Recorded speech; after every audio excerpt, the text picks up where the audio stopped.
오늘 제가 방구석에서 알아볼 인물은 20세기 최고의 과학자, 아니 인류 역사 전체를 통틀어서도 감히 최고라 칭할 수 있는 인물인데요. 상대성 이론, 그리고 이는 MC 스퀘어. 여러분이 이과든 문과든 간에 모두 한 번쯤은 들어보셨을 법한 물리법칙이죠. 이제 누군지 감이 오시나요? 네, 맞습니다. 오늘 알아볼 인물은 바로 알버트 아인슈타인입니다. 시간과 공간의 절대성을 무너뜨린 과학자이자 20세기 물리학, 아니 인류 역사 전체에 큰 전환점을 선사했던 한 인물, 알버트 아인슈타인의 생애와 그 업적에 대해 탐험해 보겠습니다. 알버트 아인슈타인은 1897년 3월 14일 독일 남부의 작은 마을 울룸이라는 곳의 한 유대인 가정에서 태어나게 됩니다. 그런데 혹시 그의 성 아인슈타인의 뜻을 아시나요? 아인은 독일어로 하나라는 뜻을 가지고 있고 슈타인은 돌이라는 뜻을 가지고 있습니다. 합치면 하나의 돌이라는 뜻이 되겠네요. 그런데 세상을 바꿀 과학자의 성치곤 뭔가 볼품없죠? 뭔가 돌머리도 떠오르고 말이죠. 그가 이런 뜻의 성을 가지게 된 이유를 알기 위해선 아인슈타인이 속한 민족인 유대인의 역사를 알아야 합니다. 유대인들은 기독교 문화권인 서양 세계에서 예수를 죽인 민족이라는 악명 때문에 오랫동안 배척받았는데요. 독일의 전신 신성 로마 제국에서도 다른 서방 국가들과 마찬가지로 유대인을 박해했고, 그래서 수백 년 동안 유대인들에게 성을 사용하지 못하도록 했습니다. 그러다 1787년 드디어 당시 황제 요제프 2세가 성을 사용하는 걸 허락했고, 그제서야 신성 로마 제국의 유대인들은 성을 사용할 수 있게 되었는데요. 그런데 몇백 년간 성 없이 살던 유대인들은 막상 성을 가질 수 있게 되었어도 어떤 성을 지어야 할지 무척 고민이었습니다. 생각해보면 우리가 게임을 할 때도 닉네임을 지을 때 엄청 고민을 하잖아요. 닉네임 하나 짓는 것도 어려운데 성을 만드는 건 얼마나 어렵겠어요. 결국 독일의 유대인들은 자신이 살던 곳 주변의 지형 지물을 이용해 성을 짓기로 결정합니다. 아까 슈타인이 돌을 뜻한다고 했죠? 예를 들어 주변에 돌이 많다? 큰 돌산이 있다? 이러면 무슨 슈타인 이런 식으로 지었던 거죠. 그리고 아인슈타인도 그렇게 지어진 성 중 하나였습니다. 슈타인 외에도 산이나 언덕을 뜻하는 무슨 버그도 유대인의 대표적인 성 중 하나인데요. 유명한 유대인 중 하나인 스티븐 스필버그도 이 버그라는 성을 가지고 있죠. 네, 그럼 이제 본격적으로 아인슈타인의 생애를 살펴보도록 할까요? 먼저 학창시절부터 살펴봅시다. 아인슈타인은 6살 때 가톨릭 학교, 12살 때 독일의 김나지움에 들어가 교육을 받습니다. 그는 어릴 때부터 수학, 물리학에 심취해 있었고 당시 교사들도 대답할 수 없는 질문을 종종 던지곤 했다고 하네요. 과연 천재의 학창시절 닿다고 할까요? 그런데 아인슈타인의 학교 생활이 원만한 것만은 아니었습니다. 당시 독일의 교육 시스템은 철저한 주입식 교육으로 이루어졌다고 하는데요. 아인슈타인은 그러한 주입식 교육 시스템에 엄청난 스트레스를 받았다고 합니다. 호기심으로 가득 찬 아이에게 당시 독일의 주입식 교육 방식은 고문이나 다름없었죠. 그 스트레스가 얼마나 심했던지 내 학습을 방해한 유일한 회방꾼은 내가 받은 교육이다 라는 말을 남길 정도였다고 하네요. 그래도 다행히 그는 이후 독일보다는 학풍이 자유롭던 스위스로 유학을 가게 됩니다. 17세 때 스위스 아라우의 아르고비안 주립학교에 가게 되었고, 이때도 여전히 그의 수학, 물리학 사랑은 대단했는지 졸업시험에서 대수학, 기하학, 물리학 과목에서 모두 최고점을 받게 되죠. 아인슈타인인 걸 생각하면 당연한 결과일 수도 있겠네요. 그런데 아인슈타인이 공부만 한 것은 아니었습니다. 아르고비안 주립학교에 다니던 당시 아인슈타인은 한 교수님의 집에서 하숙을 하고 있었는데요. 하숙을 하며 정이 든 건지 무려 교수님의 딸 마리 빈텔러와 사랑에 빠지게 되죠. 교수님, 아니 딸을 가진 아버지의 질투가 무섭지도 않았나 보네요. 이렇게 둘은 잘 만나다가 아인슈타인이 대학에 가게 되고 마리가 교사가 되며 서로의 거주지가 멀어져 자연스럽게 헤어지게 됩니다. 이렇게 수학, 물리학, 그리고 사랑까지 무려 3마리 토끼를 잡으며 성장한 아인슈타인. 그도 어느새 대학에 갈 나이가 되어 스위스 치리히의 연방공과대학에 입학하게 되는데요. 대학 진학 후에는 좋아하던 수학과 물리학 중 본격적으로 물리학에 더 큰 관심을 가지게 됩니다. 수학을 선택하지 않은 이유는 물리학이 더 좋아서인 이유도 있지만 당시 그의 지도교수이자 당대의 유명한 수학자였던 헤르만 민코프스키 교수와의 불화도 한몫했다고 하네요. 민코프스키 교수는 아인슈타인의 불성실한 태도를 경멸했거든요. 아인슈타인의 불성실한 태도? 뭔가 상상이 잘 가진 않지만 실제로 그는 대학 시절에 자신이 좋아하는 과목을 제외하고는 거의 출석을 하지 않았다고 합니다. 다른 과목들은 그의 캠퍼스 커플이자 미래의 부인이 될 밀레바 혹은 다른 친구들의 노트를 빌려 시험 직전 벼락치기로 겨우겨우 턱걸이로 통과했다고 합니다. 벼락치기와 CC라 갑자기 그가 조금 친숙하게 느껴지기도 합니다. 어쨌든 그는 이렇게 전공 과목에서의 높은 점수와 벼락치기로 대학을 졸업하게 되죠. 그리고 대학 졸업 후 아인슈타인의 고생길이 열리기 시작합니다. 대학 시절 민코프스키 교수와의 불화가 결국 그의 발목을 잡았는데요. 그의 불성실한 자세를 싫어했던 민코프스키 교수는 아인슈타인에 대한 추천서를 써주지 않았고 결국 그의 전공인 물리학 분야에 마땅한 일자리를 얻지 못합니다. 또 당시 유럽 사회의 반유대주의로 일종의 취업시장, 인종차별을 당하기도 했죠. 그래서 그는 찾고 찾다 결국 보험회사에 취직을 하게 되는데요. 아인슈타인과 보험회사라 좀 생뚱맞긴 하죠. 어쨌든 이렇게 보험회사를 다니던 아인슈타인.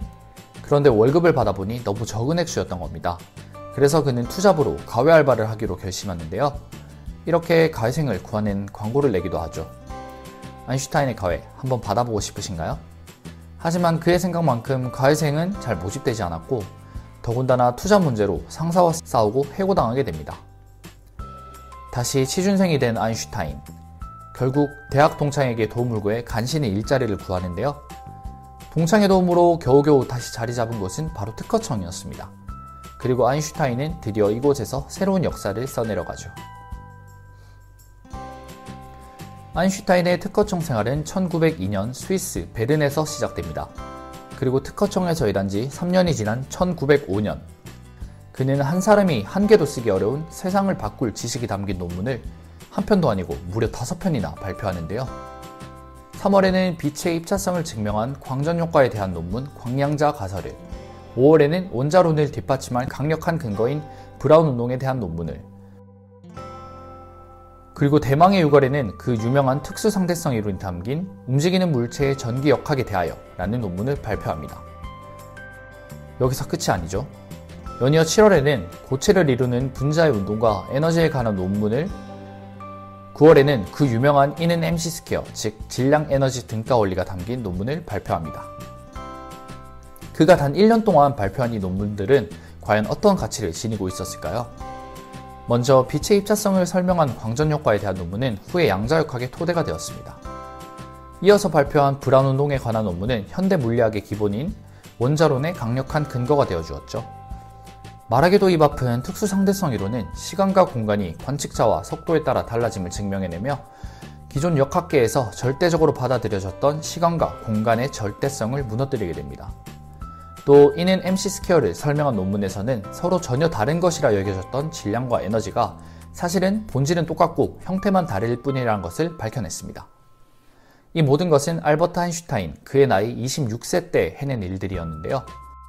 이렇게 26세의 아인슈타인은 1905년 단 1년 동안 이때까지 인류가 가지고 있던 시간과 공간, 질량과 에너지 등에 대한 개념을 완전히 뒤집어버리게 됩니다.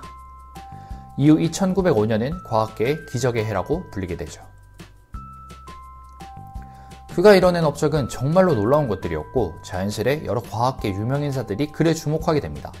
그리고 아인슈타인의 명성은 더 이상 특허청에 머무를 수준이 아니게 됩니다. 결국 1909년 그는 많은 과학자들의 추천을 받아 특허청을 그만두고 스위스 취리히 대학의 이론 물리학 조교수로 이직하게 되는데요. 그의 나이 30세 때의 일이었죠.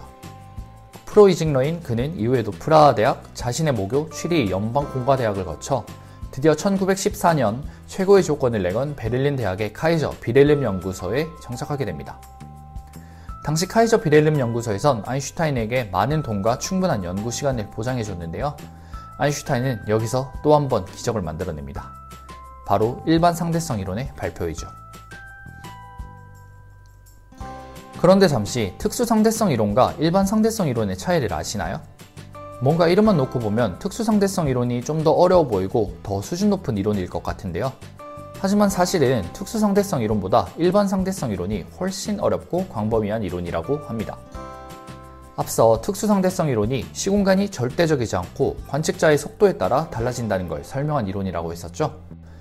하지만 그 이론을 적용하기 위해선 하나의 전제 조건이 필요합니다. 바로 그 모든 운송이 같은 속도의 운동, 즉 등속 운동으로 이루어져야 한다는 건데요. 그 등속 운동이라는 제한적이고 특수한 상황에서만 적용되는 이론이기에 특수 상대성 이론이라는 이름이 붙은 겁니다. 그리고 여기에 등속운동이 아닌 일반적인 상황 모두에 적용하고 거기에 중력이라는 개념까지 추가된 것이 바로 일반 상대성 이론인 것이죠. 보통 어떤 전제 조건을 걸어놓고 무언가를 계산하는 것보다 모든 상황을 열어놓고 계산하는 것이 훨씬 더 방대하고 어렵겠죠? 그래서 사실 특수 상대성 이론의 이름이 더 멋있고 더 어려워 보일 수 있지만 실제로는 일반 상대성 이론이 훨씬 더 방대하고 고차원적인 이론인 거죠. 그 증거로 희대의 천재 아인슈타인도 일반 상대성 이론의 첫 아이디어를 생각해내고 그걸 하나의 이론으로 정리하기까지 무려 10년이라는 세월이 걸렸을 정도니까요. 어쨌든 이렇게 아인슈타인의 특수 그리고 일반 상대성 이론의 발표 등으로 물리학과 역학책에는 그 뿌리부터 다시 쓰여지기 시작했습니다. 그는 이들 논문으로 이제 명실상부 최고의 스타 과학자가 되었고 1921년 드디어 노벨 물리학상을 수상하게 되죠. 그런데 아인슈타인이 노벨상을 받은 연구는 상대성 이론이 아닌 1905년에 발표한 광량자 가설에 대한 논문이었습니다. 아인슈타인 하면 상대성 이론부터 떠오르는데 말이죠. 사실 그 이유는 노벨상을 만든 알프레드 노벨의 유언과 관련이 있습니다. 그는 인류 문명 향상에 기여한 사람들에게 노벨상을 수여하라는 말을 남겼는데요. 그런데 당시로선 상대성 이론이 너무 어렵고 어떤 식으로 활용할 수 있을지 도무지 감이 안 잡혔던 거죠. 그런데 아인슈타인의 업적을 보면 무조건 노벨상을 하나 주긴 줘야 하니 상대성 이론 대신 광량자 가설로 노벨상을 수여했다고 합니다. 물론 광량자 가설 또한 현대 물리학의 가장 중요하고 기본적인 개념인 광자라는 입자를 밝혀냈다는 점, 그리고 양자역학의 토대가 되었다는 점에서 상대성 이론에 절대 뒤지지 않는 중요도를 가지고 있는 연구이기도 합니다. 단지 저희 같은 일반인들에게 상대성 이론이 더 잘 알려진 것일 뿐 광량자 가설도 충분히 노벨상을 받고도 남을 만한 연구였던 거죠. 다시 한번 어떻게 한 인간이 이 모든 업적을 이뤄낼 수 있었는지 경이롭네요. 이제 과학계의 슈퍼스타가 되고 노벨상까지 수상한 아인슈타인. 그런데 그의 업적과 명성과는 별개로 독일에는 점점 그에게 위협적인 환경이 조성되기 시작합니다. 1930년대 독일하면 어떤 인물이 떠오르시나요? 네, 바로 아돌프 히틀러와 나치 독일이 등장하게 되죠. 1930년대 아돌프 히틀러의 집권과 함께 독일 내 유대인 탄압이 본격화되기 시작하고 아인슈타인은 1933년 아돌프 히틀러가 독일의 최고 권력자가 되자 유대인 탄압을 피해 미국으로 망명하게 됩니다. 미국으로 망명한 아인슈타인은 프린스턴 대학의 고등연구소에 몸을 담는데요. 그러나 세상은 그를 가만 놔두지 않았습니다.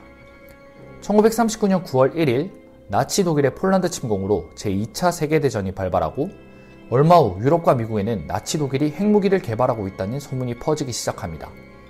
유럽과 미국의 과학자들은 가만히 앉아있을 수 없었죠. 그들은 과학자인 만큼 핵무기의 에너지와 위험성을 너무나 잘 알고 있었기 때문이죠. 그중 한 명인 쉴라드라는 과학자는 당시 미국의 루즈벨트 대통령에게 핵무기 연구를 진행할 것을 권유하는 편지를 보내려고 하는데요. 그 편지에 힘을 실기 위해 당대 최고의 과학자였던 아인슈타인에게 서명을 부탁했죠. 그는 그 편지에 서명을 했고 아인슈타인의 힘을 받은 편지는 무사히 대통령에게 전달되어 미국과 연합국의 원자폭탄 개발 프로젝트가 시작되게 됩니다. 그런데 아인슈타인, 편지에 서명은 했지만 프로젝트에 직접 참가하진 않았습니다. 그는 핵무기의 위험성을 너무나 잘 알고 있었고 핵무기 사용에 반대하는 평화주의자였기 때문이죠. 하지만 미국은 프로젝트를 통해 만들어진 원자폭탄을 1945년 히로시마와 나가사키에 투하했고 이 일에 참담한 결과를 본 아인슈타인은 그 편지에 서명한 것을 평생 후회하며 내가 만약 히로시마와 나가사키의 일을 예견했었다면 1905년에 쓴 공식을 찢어버렸을 것이다 라는 말을 남기기도 하죠. 역시 과학을 발전시키는 것과 그것을 어떻게 사용하느냐는 서로 다른 문제인 듯 합니다. 아인슈타인은 영국의 철학자 버드란트 러셀과 함께 핵무기 반대운동과 평화운동을 하고 지속적으로 연구를 하는 등 죽기 직전까지 활발한 활동을 하다가 1955년 복부 대동맥류 파열로 인한 뇌출혈이라는 사인으로 사망하게 됩니다. 그의 나이 76세 때의 일이었죠. 이제 그의 삶이 우리에게 주는 메시지를 한번 읽어볼까요? 아인슈타인은 분명 인류 최고의 과학자입니다. 그런데 그렇다고 그가 항상 옳기만 했을까요? 그도 양자역학을 부정하는 등 몇 개의 오류를 범하기도 합니다. 하지만 여러분은 아인슈타인이라는 이름을 들으면 그런 오류를 범한 과학자를 떠올리시나요? 대부분은 그를 인류 최고의 물리학자로 기억하고 있을 것입니다. 저는 이런 부분이 그가 우리에게 주는 하나의 메시지라고 생각되는데요. 우리가 살면서 어떤 오류를 범하고 어떤 실패를 경험하든 그것들은 결국 우리가 이룰 위대한 업적에 필요하거나 아니면 다 가려질 실패들이라는 거죠. 아인슈타인의 이 말처럼 그의 삶은 우리에게 실패를 두려워하지 말라고 전하고 있습니다. 또 그가 그런 업적을 이룰 수 있었던 이유는 바로 자신의 상상력 때문이었다고 하는데요. 그는 자신을 과학자라기보다 상상력을 자유롭게 이용하는 예술가라고 표현합니다. 여러분, 혹시 오늘 여러분들이 상상하고 있는 것들도 어쩌면 세상을 바꿀 그 무엇이 아닐까요? 또 여러분들이 그 상상을 실현하는 과정에서 겪는 실패는 나중에 여러분들이 이루게 될 업적을 위한 단지 하나의 과정이 아니었을까요? 이렇게 그는 우리 곁을 떠났지만 우리에게 많은 메시지를 전하고 있습니다. 혹시 사진 속 아인슈타인이 우리에게 어떤 말을 하고 있는 것 같지 않나요? 혹시 우리에게 마음껏 상상하고 마음껏 실패하라는 용기를 주고 있는 것 같지 않나요? 이상 알버트 아인슈타인의 76년 생이었습니다.